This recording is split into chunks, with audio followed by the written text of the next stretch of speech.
What's up, guys? Evergreen Fly Guy. I'm in the floor, which I don't need to be. Says I am gonna fix this right here from the kayaking crabbing disaster video you saw. I lost my rod holder and I have some other goodies to put with it. So I'm gonna go grab that and I'm gonna show you what we're gonna do in just a second. Okay, guys, let's talk about what we got here. I have a new rod holder. It's the same brand as this. It's the I can't read. Select Designs. This is actually a Cleat kit, and this is a rod holder kit, and it comes with, can't tell, everything you need. It's actually just like the rod holders basically, but it's a little bit nicer than the I already have. It comes with these one of these little cornered hickeys, just like the other one has, as well as all the screws and the instructions on how to do it that you could possibly want. This is actually pretty simple. Let me get seated here. I have my basic house drill, because we're not really doing any new drilling really. We're just using the same holes that it was previously in. So it's gonna set in here just like this on holes. Let me match it up as best I can. There we go. Sorry, it's gonna set like this. That matches to the holes, and it points the rod back that way for like trolling or whatever. So first things first, I'm gonna set this to back, and I'm gonna get this old screw out of here. So we don't need it anymore. If you can't tell, my kayak is still covered in sand. I'm gonna have to get a vacuum or something in here, because the inside of it, a lot of sand too. So before it gets taken out again, we're gonna have to be pretty watchful of that. So normally I would put some silicone down right here to help seal. I actually haven't had time to get any, unfortunately, and these were not originally siliconed down. So I mean, I'm assuming I took it out 3-4 times before this incident happened, and I didn't have any issues with leaks in here, so I'm just gonna go on the assumption that it'll be fine without it. We have these screws, and they actually have grommets that looks like it sets in, so that's nice. Just gonna get these open,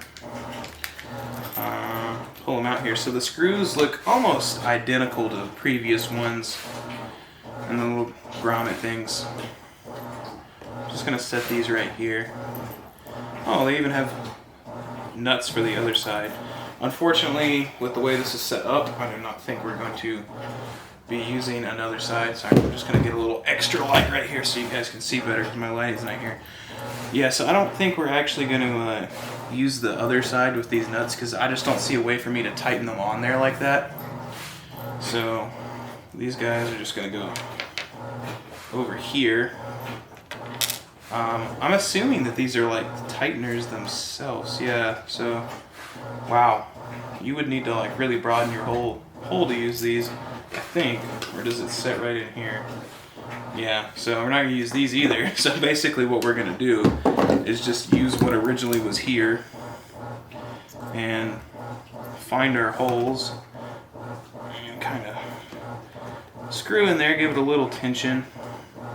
I'm gonna set all three in place basically, so it doesn't wiggle too much on me and move out of the where it should be going. They should just drive right in. I don't really see an issue here. And I like this little extra rubber piece right here, not only because it can close this off, but because it has this like little suction-y piece here. And I'm gonna take this, which I'm assuming is to clip hooks on, I really don't know, and I'm gonna put it there too. Never personally used it, but if it comes with it, why not use it, you know? And I'm actually gonna start with this one. So I'm gonna put my thing to the end. There we go. Tighten that down. Probably do this one next.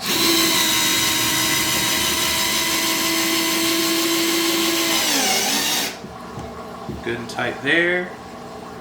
this one now.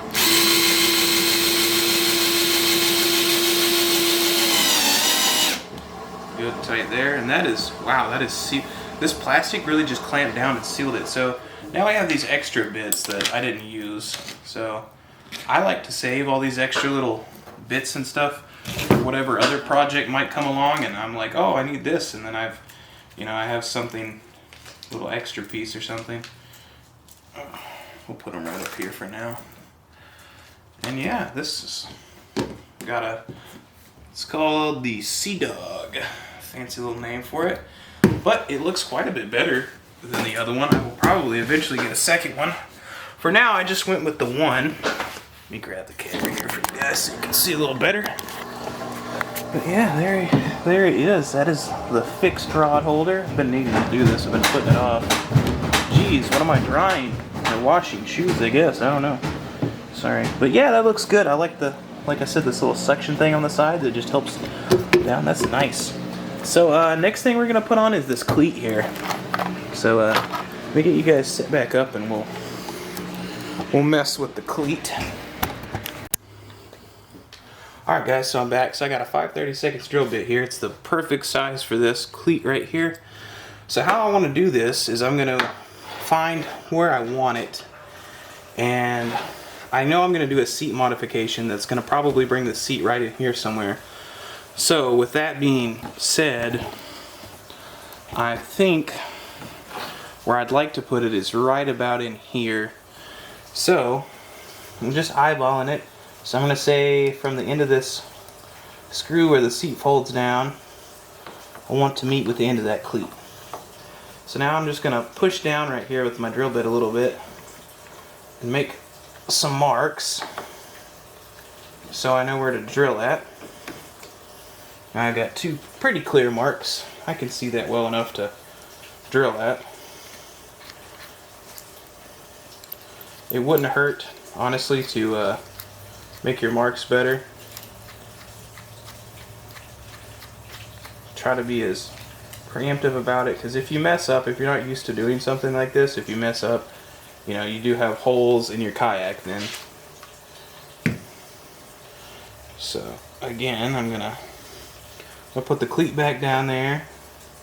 I'm gonna say, okay, is this where I want it? Is it straight? Is everything I like it? Yep.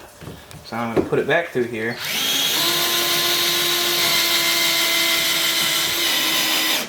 Drill through there. Pull it out. There's our hole. I'm going to pull this out of there. I'm going to go back through. Making sure that hole's nice and clear. Now I like to line it back up.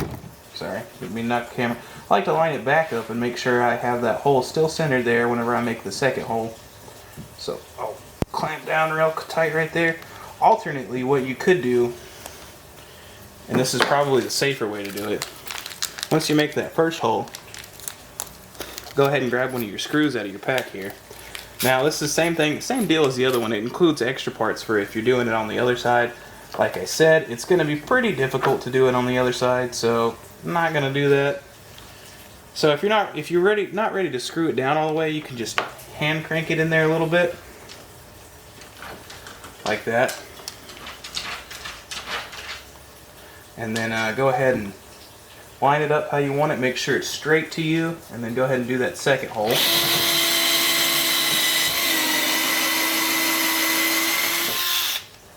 If you're like me, using a cheap drill, that might happen where you lose your bit. But I can't complain. I've had this drill for probably 4 or 5 years now. It has the best battery life that I have ever seen from like a $15 drill. So I really can't complain on that side. It's an IKEA drill for like their furniture and stuff, but I wind up using it for all sorts of stuff around here. If I can't use a drill press, I might as well be using this, but definitely need to upgrade at some point. Will not deny that. Now I'm going to refit my drill and put my screwdriver bit back in here. I have an extension on mine. You don't really need an extension. This is just, I have the extension because a lot of the time I'm using it for stuff that needs extending. So that's the reason for that. Right now I'm just trying to, I didn't make a big enough hole.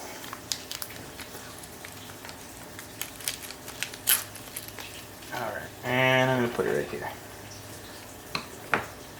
And crank it down a little bit.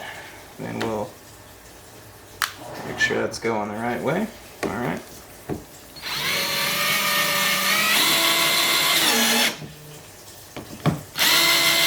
Do this one. Real good and tight. Make sure both of them are real good and tight. You don't want this coming off. I am actually going to go back over and silicone this, so, you know, if it's not too crazy tight, it's not a big deal to me. But yeah, that's pretty much it. I really don't think I'm going to put another one on the other side for now. Honestly, it probably would be a good idea to put one on the other side.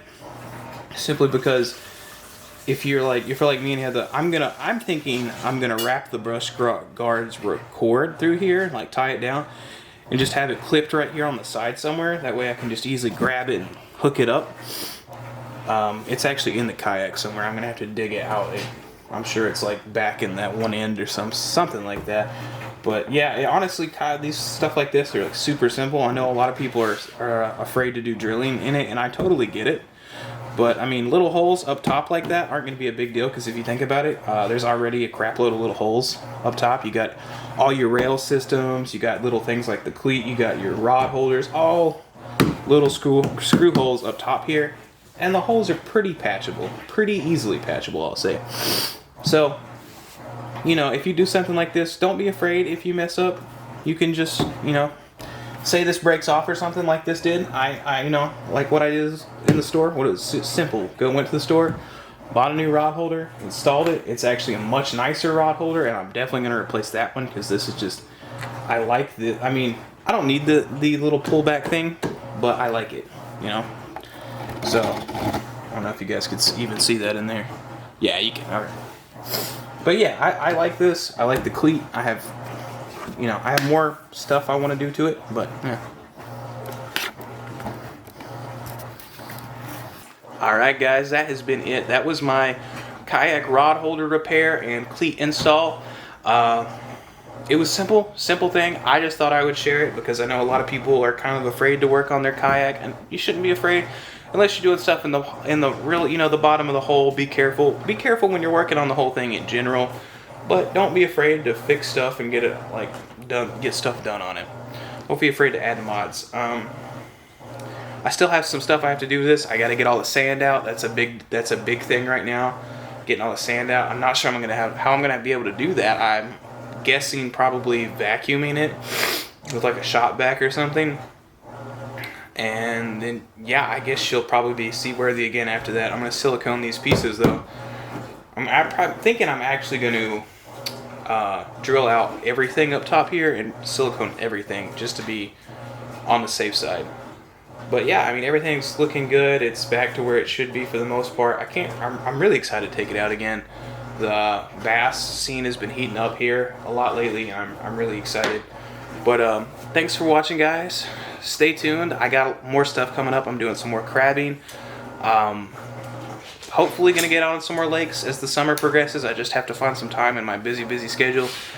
And yeah, follow me on Instagram and like, subscribe, hit the alert bell. I've been moving up in subscribers daily. It's been great to like talk to you guys and get your interactions, comment on stuff, because I love talking to you, even if it's negative feedback. But most importantly, get out there and catch some fish, guys.